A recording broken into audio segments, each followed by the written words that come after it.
Okay, today I'm going to start by listing out the 8 pre-procedural steps.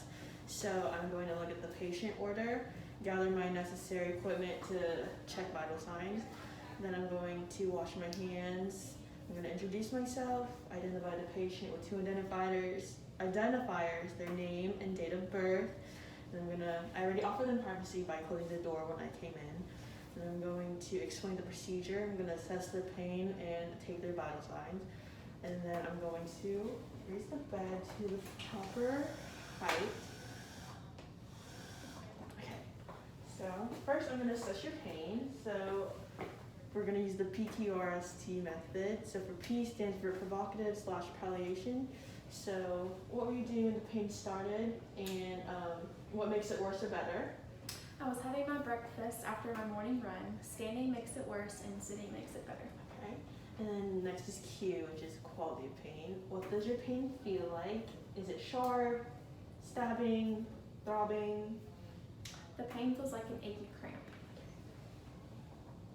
For R is region or radiation. So where's your pain originally located, and does it radiate? And if it does, where? The pain is in my right lower calf and the pain does not radiate. And then next is severity scale. So can you rate your pain on a scale of 1 to 10 for me? I would rate it a 4 out of 10. And then lastly is timing. So at one time did your pain start? How long does it usually last? And when does it occur? The pain started after my 3-mile morning run, and it's not constant. It comes and goes, and I do not have any pain right now. Okay, great. So to further assess her need, I'm going to check her vital signs. So first, I'm going to take her temperature. So the normal temperature range for an adult is 96.4 degrees Fahrenheit to 99.1 degrees Fahrenheit. So I'm going to take my temperature probe and I'm going to stick it either in her left or right posterior sublingual pocket, which is under the tongue. Hold there for a second. Her temperature read her temperature read 97.4, which is in normal range. Next, I'm going to be assessing her pulse, and the normal ranges for an adult is 55 to 90 beats per minute. So I'm going to palpate her right radial pulse, which is right here under her thumb. Hold it for 30 seconds, and then if it's normal, multiply by 2. If not, do it for a full 60 seconds.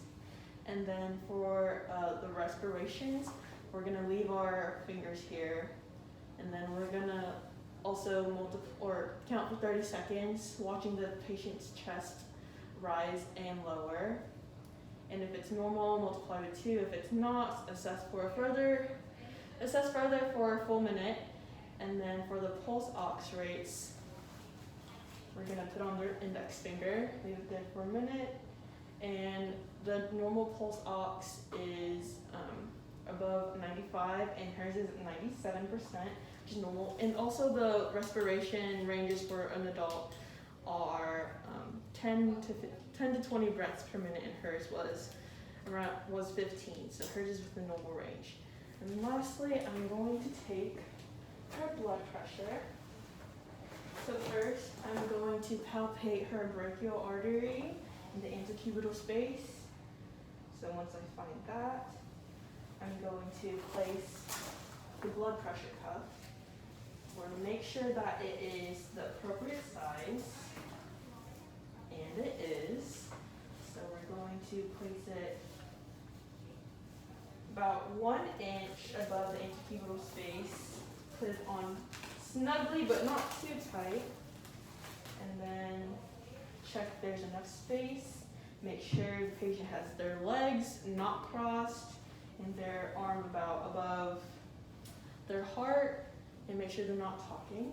So we're gonna put the earpieces toward your nose.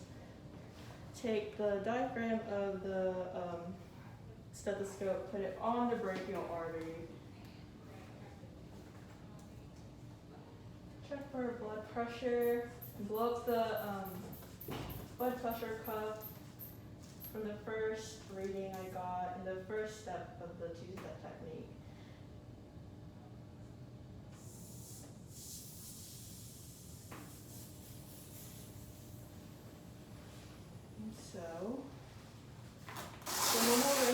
ranges for an adult are 120/80, and hers right about 118/60. So hers is within normal ranges, and that includes the vital sign assessment. So for the 6 post-procedural steps are to return the bed back to the lowest height, make sure it is locked, pull up the 2 rails, and offer the call light if she needs it.